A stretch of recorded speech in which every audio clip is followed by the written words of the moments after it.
Baik, terima kasih Yang Mulia atas kesempatannya. Bismillahirrahmanirrahim. Assalamualaikum warahmatullahi wabarakatuh.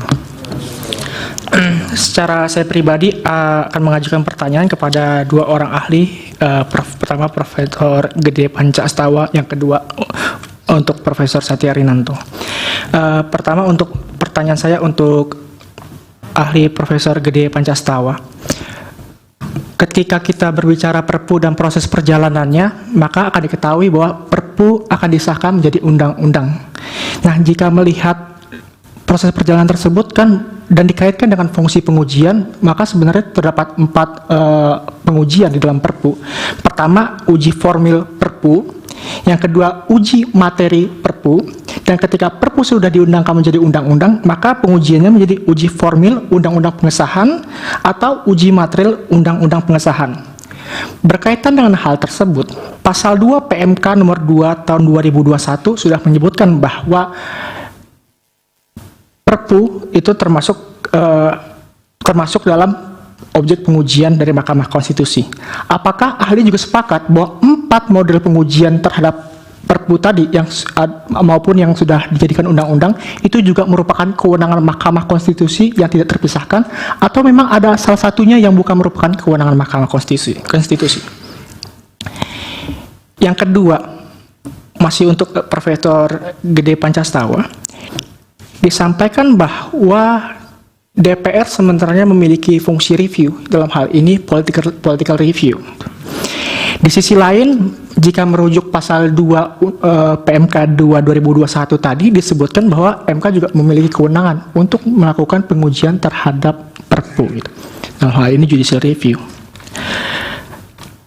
Apakah perbedaan yang diuji formil di Mahkamah Konstitusi sebagai lembaga yudikatif dan pengujian Perpu di DPR sebagai lembaga legislatif? Apa perbedaan objek pengujiannya? Kemudian yang ketiga, Profesor Gede juga mengatakan bahwa pengesahan Perpu menjadi undang-undang itu tapi memang tidak terpaku waktu. Sementara pemahaman kami dalam putusan Mahkamah Konstitusi nomor 43 tahun 2020 halaman 385 disebutkan bahwa, izin saya bacakan, bahwa terhadap fakta hukum tersebut menurut Mahkamah, frasa persidangan yang berikut dalam pasal 22 ayat 2 Undang-Undang Dasar 1945 haruslah dimaknai apabila Perpu itu diajukan pada masa reses, sehingga jika Perpu diajukan pada rentang waktu pelaksanaan sidang DPR sebagaimana diatur dalam Tatip DPR 2020, maka frasa persidangan yang berikut harus diartikan sebagai persidangan pengambilan keputusan oleh DPR seketika setelah Perpu ditetapkan oleh Presiden dan diajukan kepada DPR. Artinya, meskipun Perpu ditetapkan dan diajukan oleh Presiden pada masa sidang DPR sedang berjalan, maka DPR haruslah memberikan penilaian terhadap RUU penetapan Perpu tersebut pada sidang pengambilan keputusan di masa sidang DPR yang sedang berjalan tersebut.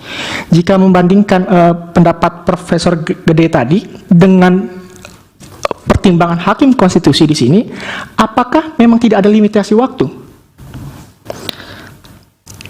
Selanjutnya, masih bicara mengenai limitasi waktu. Prof mengatakan bahwa tidak terpaku waktu. Tapi kalau melihat pasal 22 ayat 2, pasal 22 ayat 2 Undang-Undang Dasar 45 dikatakan bahwa harus mendapat persetujuan DPR dalam persidangan yang berikut. Lagi dan lagi, apakah benar memang tidak ada limitasi waktu sehingga Perpu yang seharusnya kegentingan memaksa tadi itu diambil sikapnya oleh DPR menjadi sesuatu yang, mohon maaf bagi kami, menjadi Perpu menjadi sepele karena bisa ditunda-tunda. Selanjutnya, pertanyaan untuk Profesor Satya Arinanto. Dari slide yang disampaikan bahwa intinya yang saya pahami bahwa terdapat alasan kegentingan memaksa. Alasan kegentingan memaksa tersebut adalah alasan ekonomi. Mohon izin Prof, bisakah Prof menjelaskan atau menceritakan pengalaman pendidikan formal atau informal Prof sehingga dapat menilai atau membaca data ekonomi sehingga dapat menilai atau membaca data-data ekonomi untuk menyatakan sebagai kedaruratan pada persidangan ini? Demikian kalau dari saya. Terima kasih. Masih ada? Masih ada yang mulia. Ya, silakan. Izin sedikit menambahkan pertanyaan yang ditujukan kepada ahli Profesor Igede Panjastawa dan saksi Bapak Raden Pardede. Pada Bapak Igede Panjastawa, tadi saya sepakat dengan penjelasan yang disampaikan bahwa kita harus satu perspektif melihat kebijakan ini dalam keadaan luar biasa atau tidak normal, dan semestinya juga memperlakukan kebijakan tersebut juga dengan tidak normal pula kayak gitu. Jadi semacam ada suasana kebatinan di kita semua di seluruh negeri bahwa memang ada keadaan mendesak dan luar biasa sehingga membutuhkan tindakan cepat oleh pembentuk undang-undang untuk menerbitkan Perpu Cipta Kerja ini. Tapi dari penjelasan yang disampaikan oleh Profesor Igede Panjastawa, saya tidak melihat demikian halnya terhadap Perpu Cipta Kerja, yang mulia. Mengapa? Karena lagi-lagi kita harus tetap mengkaitkan ini dengan konteks putusan MK 91 tahun 2020. Di situ jelas Mahkamah memerintahkan kepada pembentuk undang-undang untuk memperbaiki selama 2 tahun. Ini sudah berjalan sekitar 13 bulan dan masih ada 11 bulan waktu lagi untuk memperbaiki, tetapi justru malah menerbitkan Perpu Cipta Kerja. Nah, pertanyaan saya kepada Profesor Igede Panjastawa, apakah tindak lanjut atas putusan MK yang seharusnya memerintahkan untuk memperbaiki prosedural formal undang-undang dengan produk hukum pastinya adalah undang-undang, bukan dengan Perpu. Nah, tindak lanjut dengan menerbitkan Perpu ini apakah dapat dikatakan sebagai bentuk pembangkangan terhadap konstitusi atau tidak? Itu pertanyaan yang pertama. Kemudian pertanyaan yang kedua masih kepada Profesor Igede Panjastawa. Di akhir pernyataan yang disampaikan oleh ahli menyimpulkan bahwa waktu atau limited time terhadap pengesahan Perpu ini sebaiknya tidak dibakukan oleh waktu seketika atau harus segera disahkan. Jadi yang penting tadi dikatakan selama ada controlling atau reviewing terhadap Perpu tersebut, selama ada kontrol dan review terhadap Perpu tersebut. Jadi waktu ini tidak menjadi penting. Nah, logika saya seperti ini. Ini pendapatnya seperti contradictio interminis, karena kalau misalnya Perpu itu dikatakan adalah produk hukum yang mengandung aspek ikhwal kegentingan memaksa, artinya di sana ada limited time, ada waktu yang harus segera terbatas. Karena kalaupun kita melakukan komparasi kepada beberapa negara yang juga kami uraikan yang mulia dalam permohonan, di beberapa negara itu ada keterbatasan waktu terhadap hidup terhadap suatu hidup Perpu. Jadi pertanyaan saya adalah apakah penting atau tidak untuk kita memberikan pembatasan waktu terhadap DPR dalam hal mengesahkan produk hukum yang ditetapkan oleh pemerintah berupa Perpu itu. Kemudian pertanyaan yang ketiga yang mulia, izin kami ajukan kepada Bapak Raden Pardede. Tadi dalam rapat dengar pendapat umum juga sudah dijelaskan bahwa kami sudah mengundang ahli-ahli. Ini saya tidak mengerti mengapa ahli yang tadi diundang yang bahkan yang disebutkan yang mereka pro terhadap Undang-Undang Cipta Kerja, tapi tidak juga mengundang beberapa ahli yang kontra seperti yang kami hadirkan. Pertanyaan saya seperti ini, Bapak Raden Pardede. Karena apakah dalam rapat dengar pendapat umum tersebut itu ada pembahasan mengenai perbaikan atas Undang-Undang Cipta Kerja atau tidak? Karena kita ketahui bahwa pasca putusan MK ini kan perbaikan terhadap Undang-Undang Cipta Kerja ini sudah masuk prolegnas nih. Tapi kenapa jadinya malah belok ke Perpu? Nah, alasan dibalik itu apa kayak gitu? Apakah karena memang alasan ekonomi semata yang juga sudah kami bantah dalam permohonan atau seperti apa ketika dalam rapat dengar pendapat umum tersebut? Itu pertanyaan tambahan dari saya yang mulia. Dan ada beberapa tambahan dari prinsipal sebanyak 2 orang. Ya, silakan.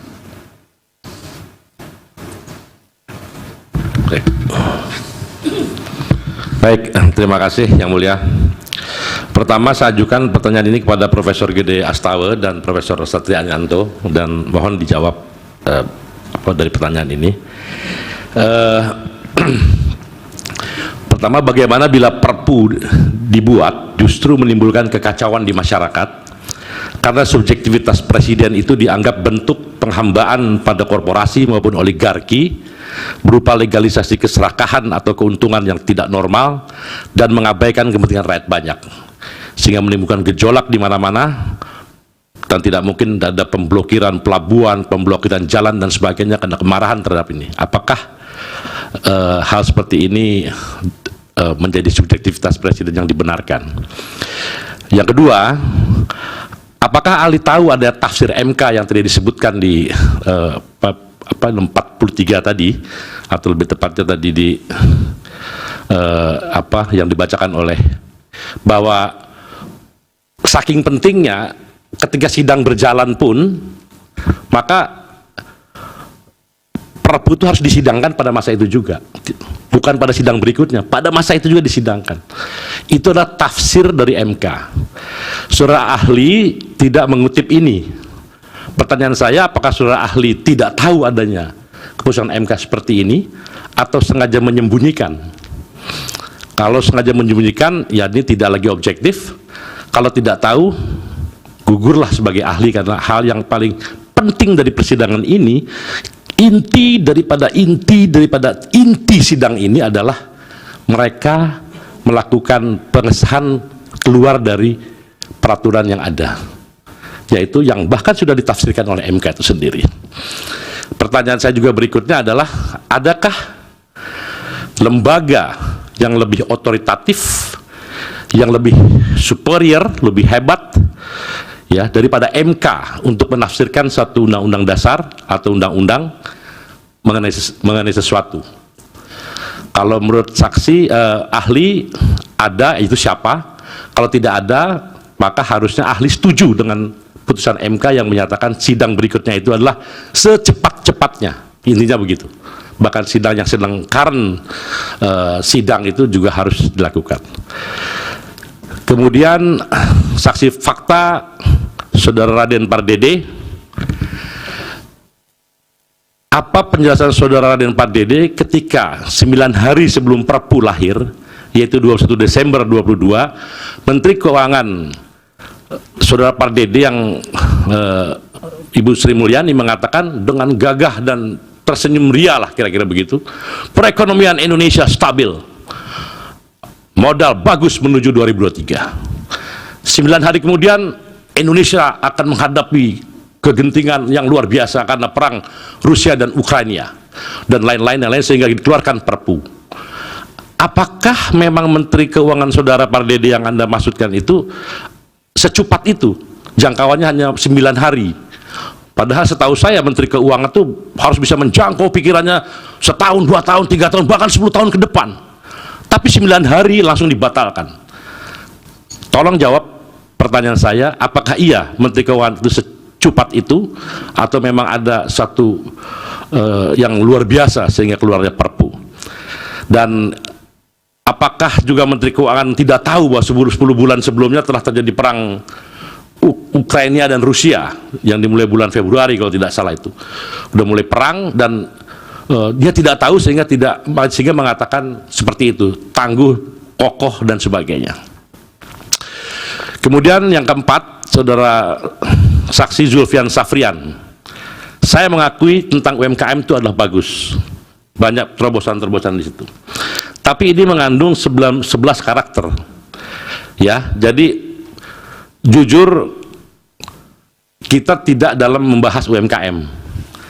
Pertanyaan saya begini, kalau ada dari 100 klaster misalnya 99 buruk dan 1 bagus, apakah undang-undang itu layak dipertahankan? Karena ini buruk buat lingkungan, buruk buat kaum buruh Indonesia, buruk untuk masyarakat adat, buruk untuk petani, dan hanya bagus untuk UMKM. Apakah menurut saudara undang-undang seperti ini layak dipertahankan? Saya minta saudara bicara dengan jujur dan bisa menjawab pertanyaan. Terima kasih Yang Mulia. Semoga kita mendapatkan berkah dari Tuhan Yang Maha Kuasa. Assalamualaikum warahmatullahi wabarakatuh. Waalaikumsalam. Ya, terakhir. Ya, Pak. izin Yang Mulia. Assalamualaikum warahmatullahi wabarakatuh. Ini saya mau tanya ke Profesor Saksi Ahli Ida Pancasatwa terkait masalah bahwa memahami secara secara normatif dalam kondisi yang tidak normal, dalam hal luar kegentingan yang memaksa, harus bertindak cepat menunjuk kekuasaan presiden yang besar. Tidak ada limitasi dikit dalam pengambilan keputusan. Nah, ini saya sedikit sebelum saya bertanya, sedikit kronologis bahwa Presiden menetapkan Perpu Cipta Kerja pada tanggal 30 Desember 2022 saat DPR dalam masa reses masa persidangan tahun 2020-2023 pada tanggal 16 Desember 2002 hingga 9 Januari. Lalu DPR kembali menggelar masa persidangan yang dimulai sejak 10 Januari hingga 16 Februari. Nah, seharusnya Perpu Cipta Kerja tersebut selambat-lambatnya harus disahkan dalam rapat paripurna tanggal 16 Februari. Namun faktanya Perpu tersebut baru mendapatkan persetujuan disahkan menjadi undang-undang pada tanggal 21 Maret 2023 dalam masa sidang 14 Maret sampai dengan 13 April. Ya, tentu saja yang menjadi pertanyaan saya di sini, apakah non limitasi yang waktu dapat menjawab kegentingan yang memaksa ini, ya kan? Bagaimana kesaksian saudara tadi itu sangat bertentangan dengan fakta yang ada.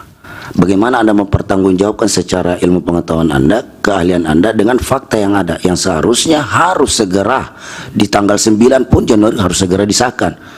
Namun tiba-tiba pada tanggal 30 terlalu jauh. Jadi kegentingan memaksanya ini tidak memenuhi unsur karena waktunya terlalu panjang. Kalau memang kegentingan memaksa yang dimaksud oleh pemerintah itu harus pada saat itu harus diputuskan. Kemudian yang Anda sampaikan ketika Anda menyampaikan tadi itu di awal pembicaraan Anda dengan akhir itu bertentangan. Di awal ketika Anda menyampaikan bahwa pertanyaan terakhir bahwa Presiden dalam ke depan tidak perlu lagi ada dalam penetapan Perpu ini limitasi, tidak perlu dibatasi limit waktu.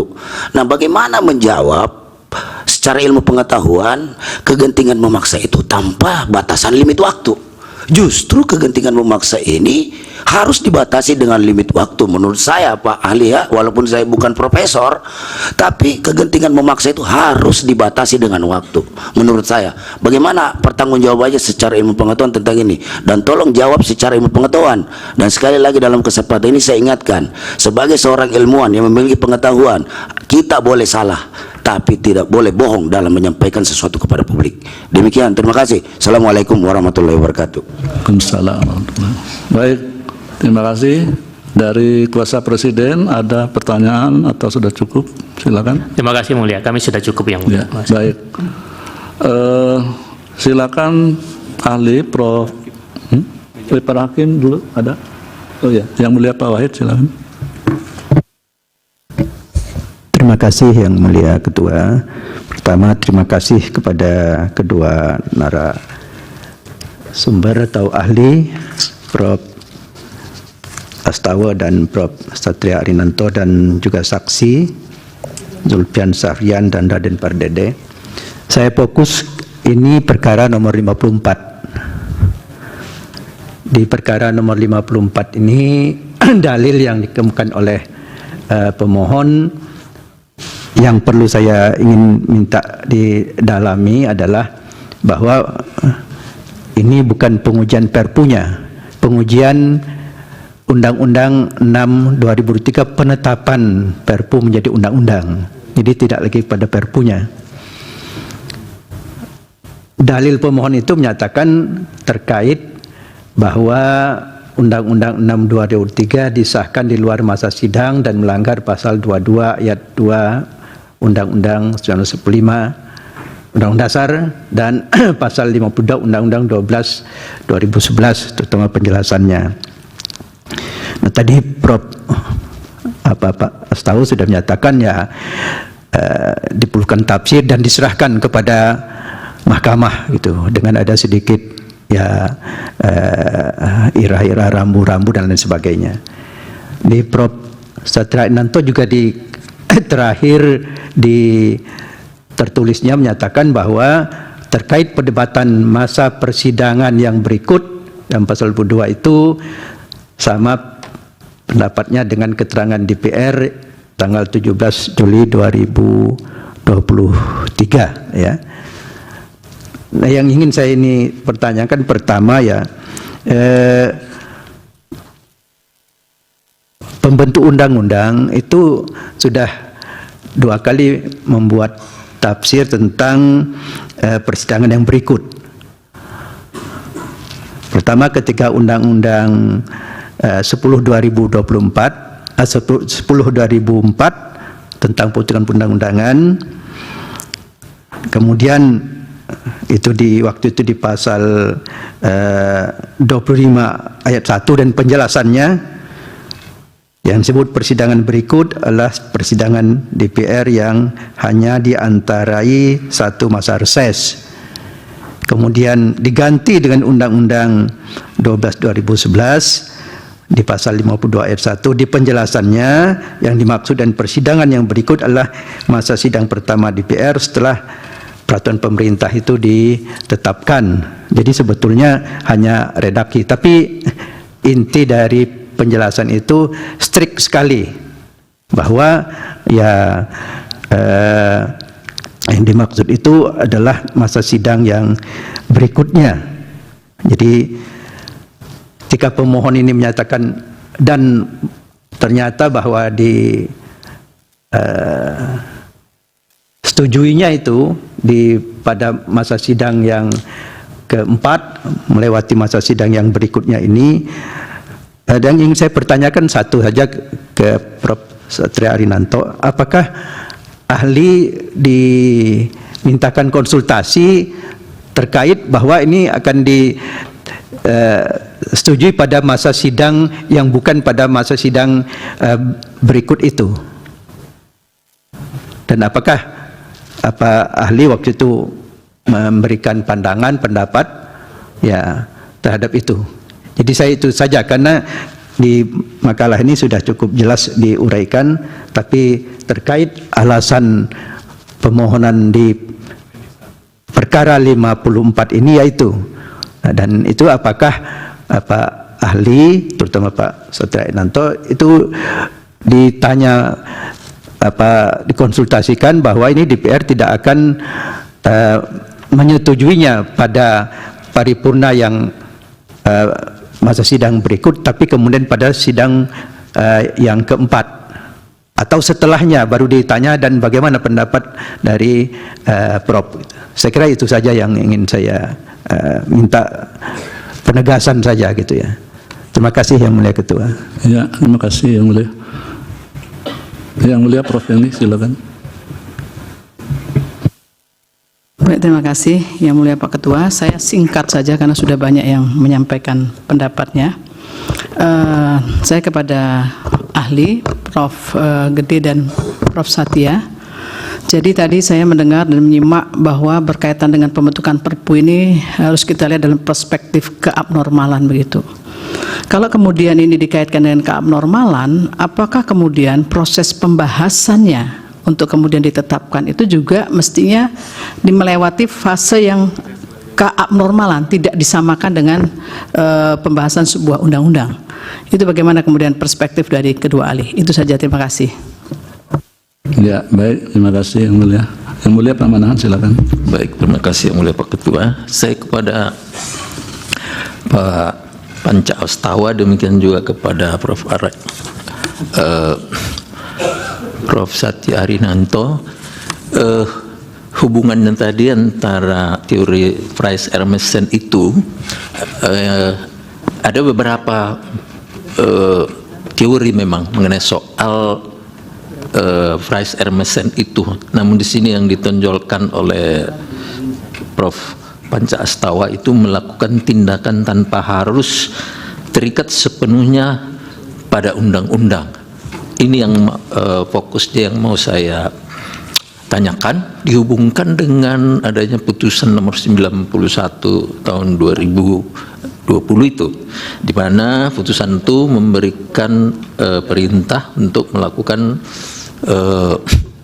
perbaikan secara formil terhadap Undang-Undang Cipta Kerja itu, dan masa waktu yang sudah ditentukan itu juga.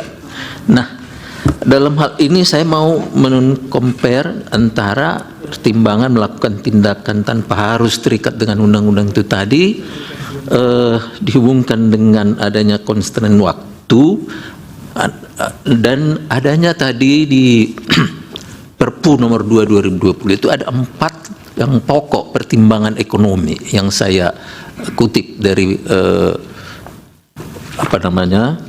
pertimbangan dikeluarkannya Perpu nomor 2 2020 itu.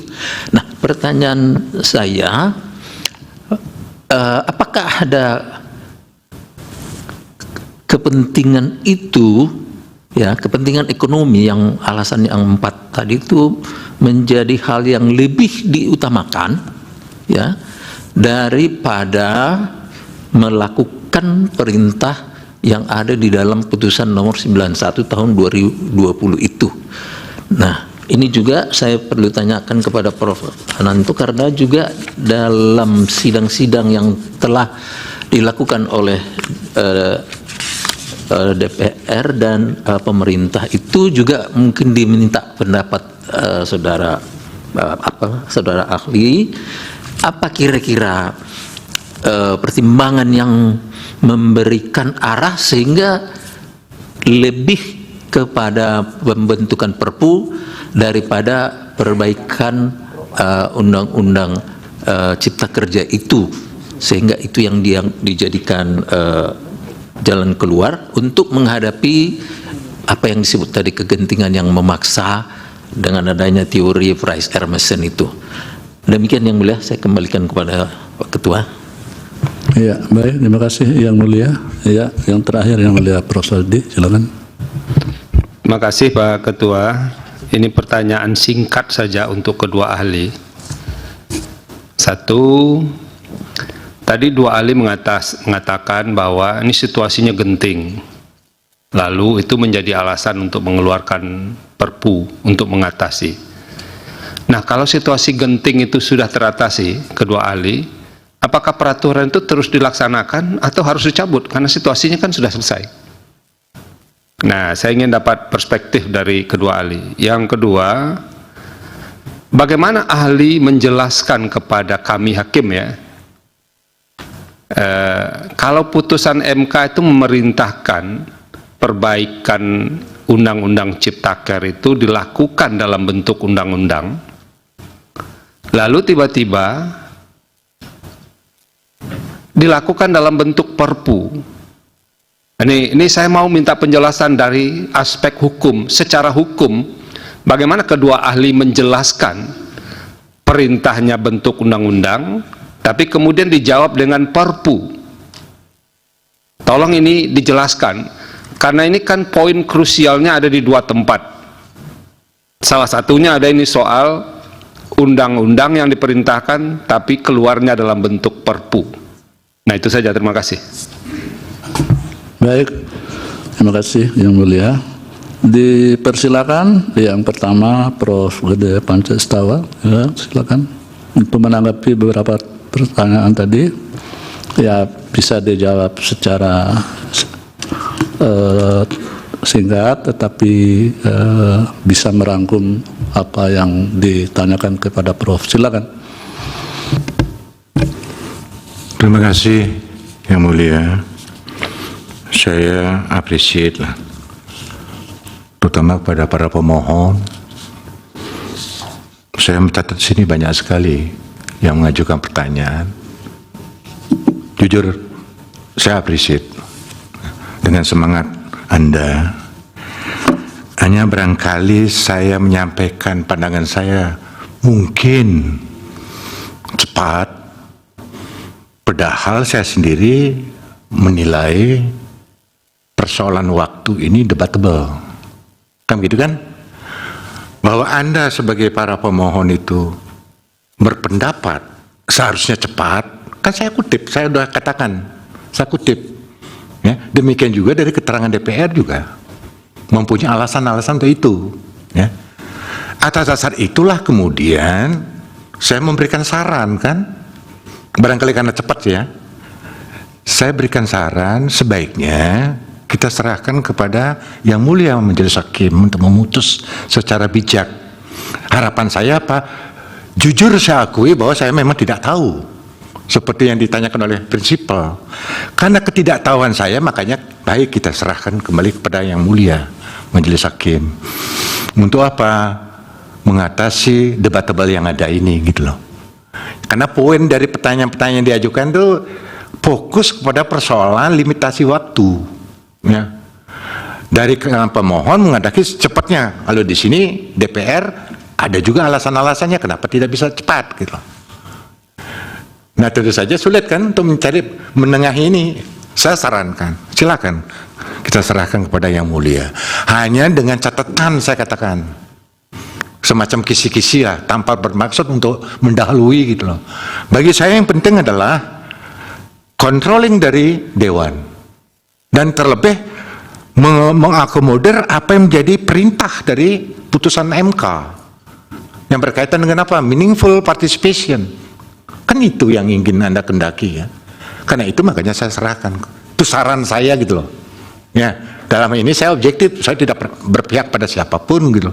Dan saya akui secara jujur saya tidak tahu putusan MK tentang yang demikian itu yang tadi dikutip oleh yang prinsipal yang ada di belakang gitu ya. Kemudian banyak sekali pertanyaannya. Saya coba ringkas saja nih. Yang kedua, perbedaan pengujian antara MK dan DPR. Ya. Tentu saja berbeda.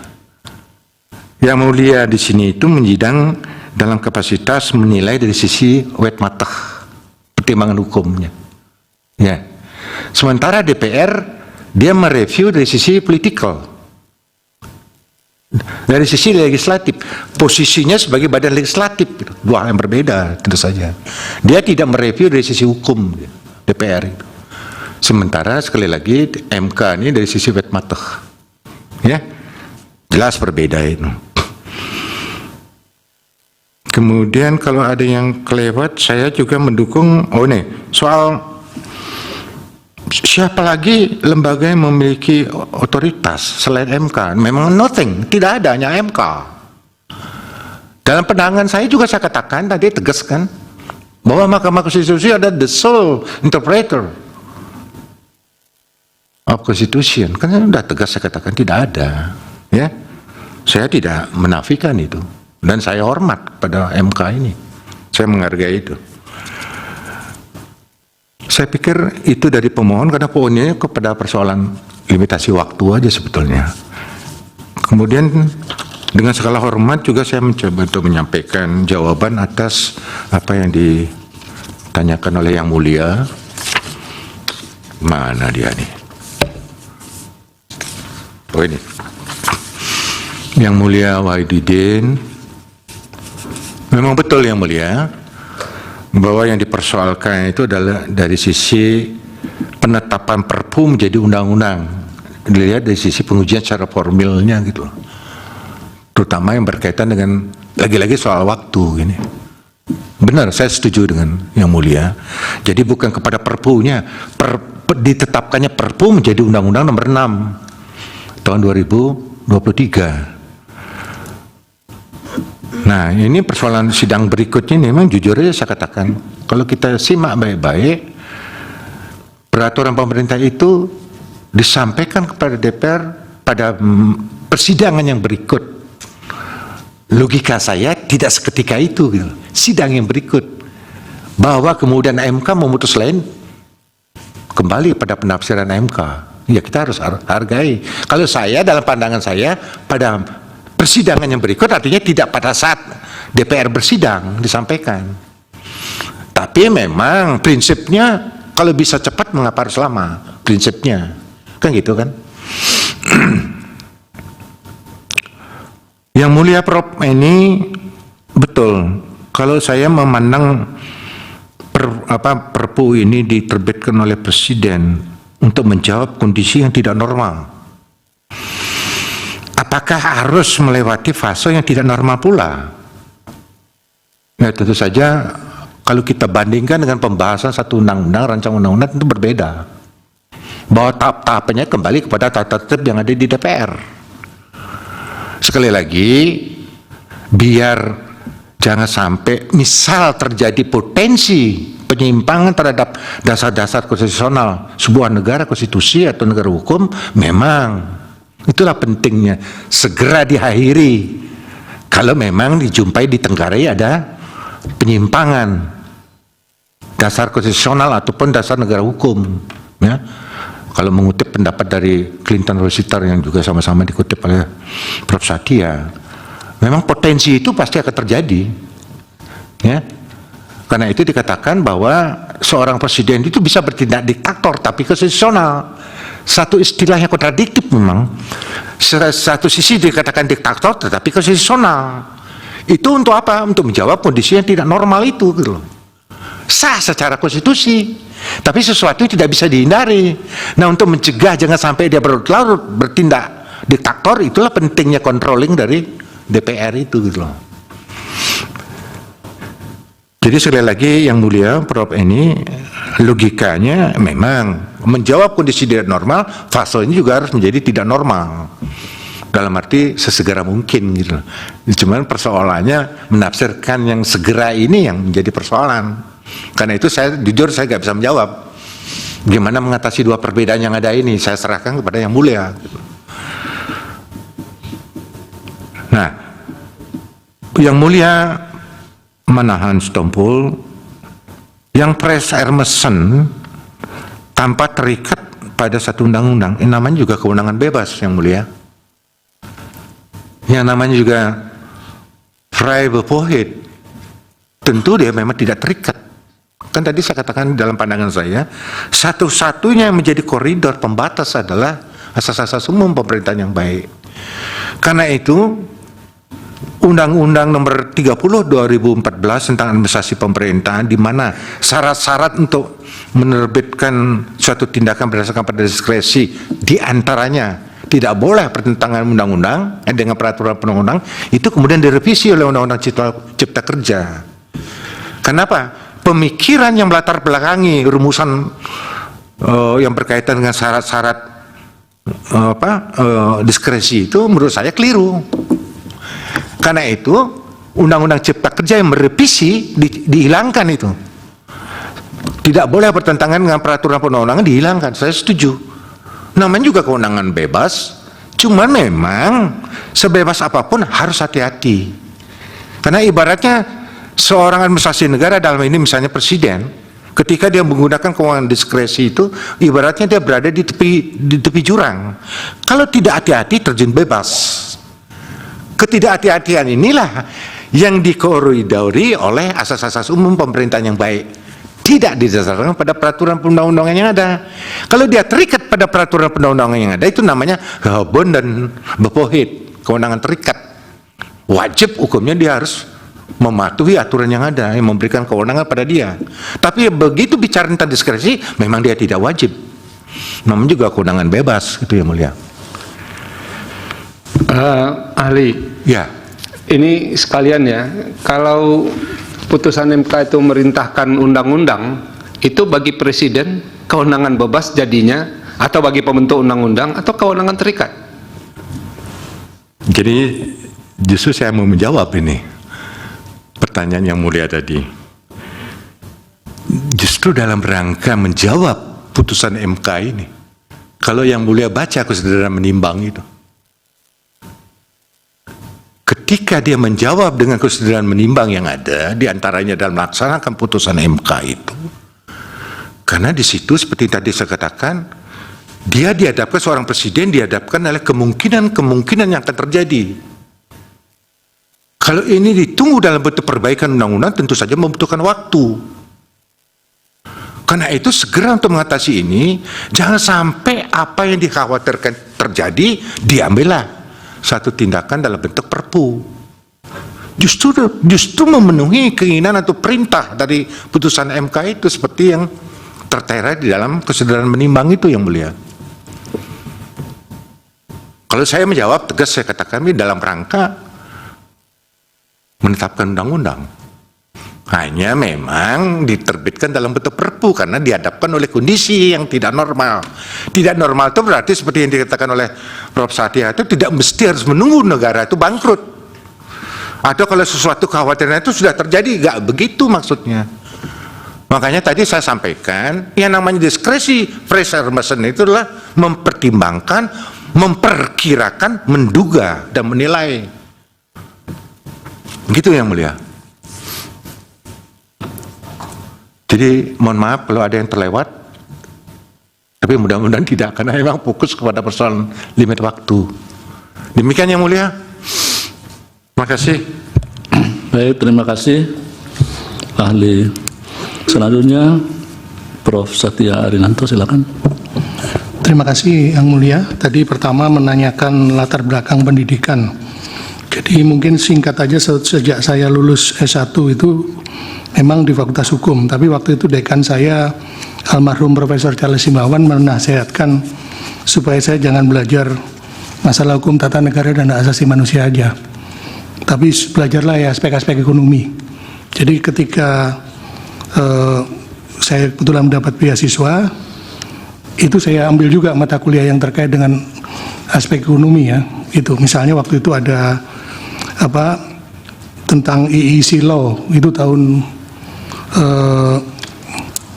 1992. Kemudian mungkin bisa dibaca dalam CV saya, tetapi kalau ditanya 3 pendidikan yang terakhir itu, saya mengikuti Executive Education di University of California, Berkeley tahun 2017, di Cambridge University, United Kingdom, secara offline 2018 dan online 2020-2021, ada sertifikatnya. Dan juga sebelum pandemi di Chuangkong Graduate School of Business di Shanghai. Itu yang terkait dengan ekonomi. Tetapi saya kira untuk menilai keadaan ekonomi tidak perlu semata-mata dari pendidikan formal. Sehari-hari kita juga, walaupun mungkin tidak